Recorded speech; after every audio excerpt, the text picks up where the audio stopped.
আজ থেকে 2000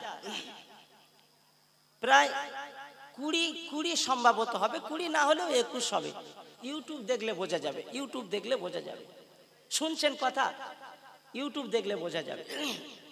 ইউটিউবাররা যারা এসেছো আমার ভাইরা, আমার এই কথাটাকে আপনাদের বলছি, কাটছাট করলে হবে না, বিষয়টাকে বোঝাতে হবে।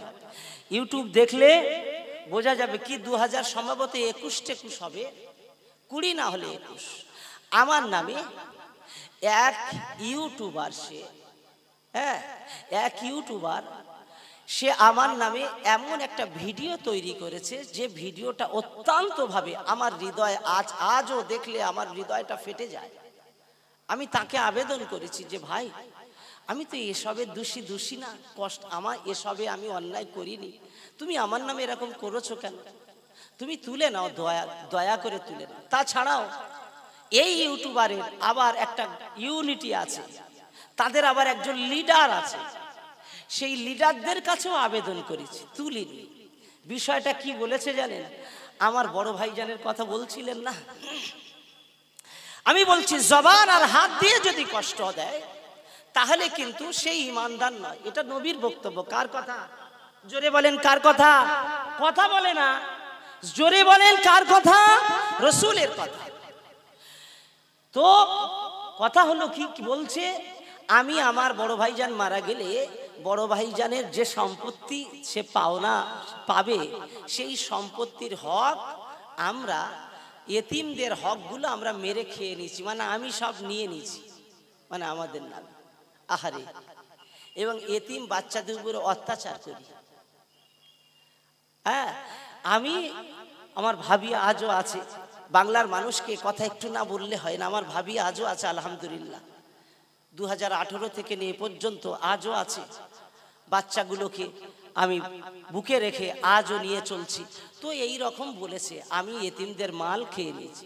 কিন্তু বড় ভাইজান মারা যাওয়ার 6 মাসের মধ্যে আমার আব্বা বড় ভাইজানের যে সম্পত্তি ভাগ পায় তার থেকে বেশি তার বাচ্চাদের নামে লিখে দিয়েছে। একবার বলবেন না আলহামদুলিল্লাহ? আমরা বলেছি আগে দাও, আগে দাও, অথচ ভাবেন তার লিখে দেওয়া হলো বাচ্চাদের নামে, অথচ আমার নামে বার হচ্ছে কি আমি এতিমের মাল সম্পদ কি করে খেয়েছি? হরণ করে খেয়েছি। আচ্ছা, এই যে কথাটা বললো ইউটিউবে, যে বলেছে ও কি ঠিক বললো?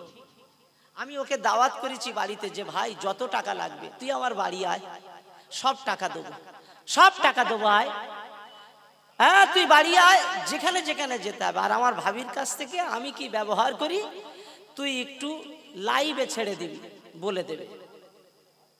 আর বাচ্চাদের কাছ থেকেও একটা নিয়ে নিবি। তোরা কেন মিথ্যা এরকম ছড়াস রে ভাই? এ তো ঠিক না। এই অনেক ইউটিউবার এরকম মিথ্যা উল্টো পাল্টা দিয়ে ছাড়ে কি ছাড়ে না? যা ঘটেনি তার তো উল্টো দিচ্ছে, কি হয় না? এ খুব ভয়ানক একটা বিষয়। কিন্তু আমার কথা শেষ শুনলে বুঝতে পারবে, তাকে আমি বহুভাবে অনুরোধ করেছি। আচ্ছা বলেন, নবীর ওই হাদিস অনুসারে সে যা করলো ঠিক করলো, আমাকে কষ্ট দিল না? আমি মারা যাব যেদিন, আমার মারা যাওয়ার পরে লোক যখন ইউটিউব সার্চ করবে আমানুল্লাহ সাহেবকে ছিল ক্যানিংয়ে, তখন ওই ভিডিওটাও কিন্তু চলে আসবে। তখন বলবে আরে এ তো সে এতিমের মাল খেয়েছে। বলেন না নাউজুবিল্লাহ? লোক বলবে না? বলবে। তাহলে বলুন এটা কত বড় জুলুম, কত বড় পাপের কাজ। এবং তাদের যারা সেই ইউটিউবারদের যারা হুজুর আছে, সেই হুজুরদের কাছে আমি স্ক্রিনশট করে করে পাঠিয়েছি যে আপনারা দয়া করে এটা তুলতে বলুন। এই জুলুম যারা করে তারা আল্লাহর জান্নাতে যেতে কি পারে না কখনো। প্রিয় ভাইরা আমার, ইমানের দাবি করলে শুধু হবে না, ইমানের দাবি করলে শুধু হবে না, হবে না, হবে না। জেনে রাখুন, ইমানের দাবি করার আগে নবী পাক আমার বললেন তোমার হাত এবং জবান থেকে যেন কেউ না কষ্ট পায়। হাত এবং জবান থেকে কষ্ট পেলে হবে না। এ নবীর উম্মতেরা কান খাড়া করে শুনে রাখো, আল্লাহ পাক সূরা হাশরের এই আয়াতে আল্লাহ পাক বললেন ইয়া আইয়ুহাল্লাযীনা আমানুত্তাকুল্লাহ, তোমরা আমাকে ভয় করো। আমি আল্লাহ, ইত্তাকুল্লাহ, আমাকে ভয় করো। ইত্তাকুল্লাহ, এ কথাটা আল্লাহ পাক রব্বুল আলামিন কোরআনে 16 জায়গায় বলেছেন। ক জায়গায়? 16 জায়গায় বর্ণনা করেছেন, ইত্তাকুল্লাহ, আমাকে ভয় করো। যারা আল্লাহকে ভয় করে তাদেরকেই মুত্তাকি বলা হয়। মুত্তাকি কথাটা 6 জায়গায় এসেছে। আল্লাহ পাক বললেন আমাকে ভয় করো। খাউফুন মানে ভয়, ইত্তাকুল্লাহ মানে ভয়। খাউফুন আল্লাহর ভয়, সাধারণভাবে ভয়, যত ভয় আছে সাধারণভাবে ভয়, কিন্তু ইত্তাকুল্লাহ ভয়টা সাধারণ ভয় নয়। এমন ভয় তুমি করো, এমন ভয় তুমি করো, আল্লাহ পাক সব তোমাকে দেখেন। আল্লাহ পাক সামিউম বাসির, আল্লাহ তোমার সব অবস্থা সম্পর্কে খবর রাখেন। তিনি শুনতে পান, তিনি দেখতে পান। আল্লাহ পাক তোমার সব কিছুকে লিপিবদ্ধ করছেন। আল্লাহ পাক ইকরা কিতাবাকা কাফা বিনাফসিকাল ইয়াউমা আলাইকা হাসিবা, আল্লাহ তোমার সব কিতাবে লিপিবদ্ধ করছেন কিয়ামতে দেখাবার জন্য। আল্লাহ পাক হাসরের ময়দানে কিতাব নিয়ে বলবেন পড়ো পড়ো, তুমি পড়ো, কি করেছো পড়ো, কি করেছো পড়ো, যা যা করেছো পড়ো। ও বেটা পড়তে চাইবে না, তুমি পড়ো, তোমাকে পড়তে হবে, আজ কোনো উপায় নাই, তোমাকে পড়তেই হবে। আমি আল্লাহ পাক তোমাকে পড়তে বলছি, পড়ো। ইকরা কিতাবাকা কাফা বিনাফসিকাল ইয়াউমা আলাইকা হাসিবা। আল্লাহ অন্য একটি জায়গায় বলেছেন, ফাআম্মা মান উতিয়া কিতাবাহু বিয়ামিনিহি ফায়াকুলু ইয়া লাইতানি লাম উতা কিতাবিয়া ওয়া লাম আদরি মা হিসাবিয়া ইয়া লাইতাহা কানাতিল কাজিয়া। আল্লাহ পাক রব্বুল আলামিন তার সব কিছুকে, কিতাবটাকে, আমলনামাকে তার সামনে দিয়ে দেওয়া হবে।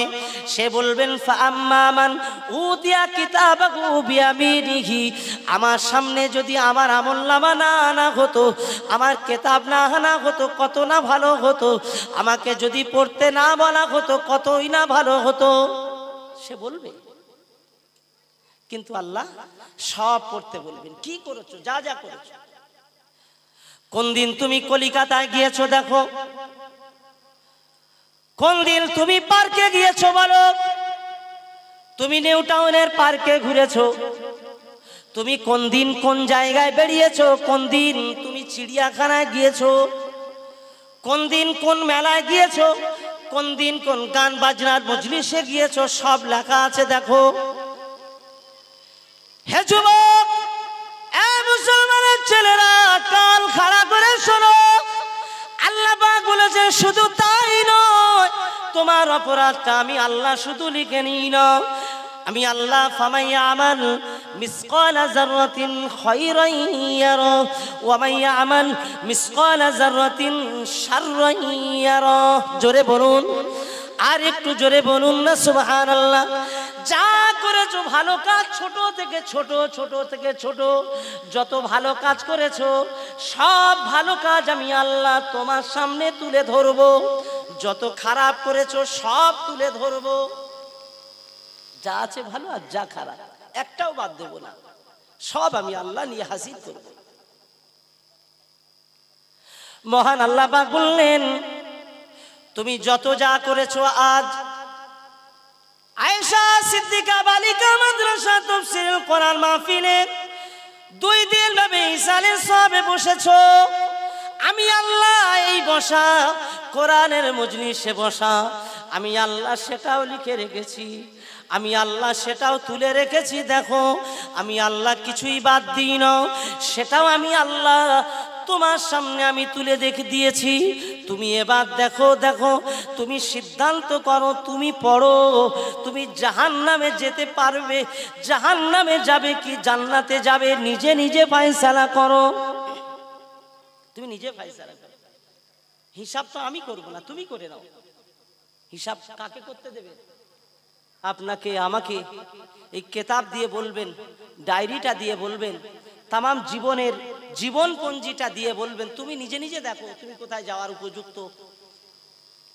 আল্লাহ আমি দেখবো না, দেখতে তোমার হবে, দেখতে বাধ্য। যারা একেবারে মূর্খ, পড়াশোনা জানে না, এ দুনিয়ায় লেখাপড়া শিখিনি, সেও কিয়ামতের ময়দানে সব আরবি হুড় করে পড়ে ফেলবে। জোরে বলা যাবে না? একটু জোরে বলা যাবে না?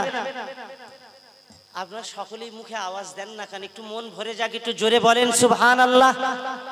আচ্ছা, আল্লাহর দরবারে নেড়া আরবি, মানে আরবি, শুধু আরবি না, জেদ জবর পেশ না, কোরআন যারা পড়তে পারেন, আচ্ছা তারা তো আরবি পড়তে পারেন, কিন্তু এই কোরআন পড়নেওয়ালা মানুষগুলো যদি হাদিসের কেতাবগুলো দেওয়া হয়, বুখারী দেওয়া হয়, মুসলিম দেওয়া হয়, অন্যান্য হাদিসের কেতাব যদি দেওয়া হয়, সেখানে জেদ জবর পেশ নেই, একেবারে যেটাকে নেড়া আরবি বলে। আচ্ছা, কোনো জেদ জবর পেশ কিছুই নেই, সেইটাকে ওই কোরআন পড়ার লোকটা পড়তে পারবে বলে মনে হয়? পড়তে পারবে না। কিন্তু আল্লাহর কি দয়া, আল্লাহর কি ক্ষমতা, হাসরের ময়দানে আল্লাহ পড়িয়ে দেবেন। জোরে আল্লাহ পড়ার মতো ক্ষমতা দিয়ে দেবেন। জোরে বলা যাবে না সুবহানাল্লাহ? কিয়ামতের ময়দানে, হাসরের মাঠে যদি আপনি আল্লাহর দরবারে পৃথিবীতে না পড়ে গিয়েও আল্লাহর দরবারে একেবারে নেড়া আরবিটা পড়ে দিতে পারবেন, জীবনের জীবনপঞ্জিটা পড়ে দেওয়ার ক্ষমতা যদি হয়, যে জীবনপঞ্জি লিখছেন ফেরেশতারা, আর আল্লাহ পাক এই লেখা, এই অক্ষর, এই আরবি, আল্লাহ যত ভাষা, আল্লাহ যত কিছু পৃথিবীতে দান করেছেন, যা কিছু আল্লাহ দিয়েছেন ভাষাপত্র, যিনি না আসলে আল্লাহ পাক দিতেন না, সেই প্রিয় রসুল সাল্লাল্লাহু আলাইহি ওয়াসাল্লাম আমার হুজুর এসেছেন। হুজুরের জন্যেই তো এত ভাষা, হুজুরের জন্যেই তো এত মানুষ, তিনি এসেছেন। আচ্ছা, সেই হুজুর সাল্লাম তিনি কি পড়তে পারবেন না পারবেন না? হ্যাঁ, তিনি বলেন আল্লাহ তানাকে দিয়ে না পড়েও, পৃথিবীর কোনো মানুষের কাছে না পড়েও, তিনি আল্লাহর দেওয়া ক্ষমতায় আরবিটা পড়তে পারে না? জোরে বলেন। হ্যাঁ,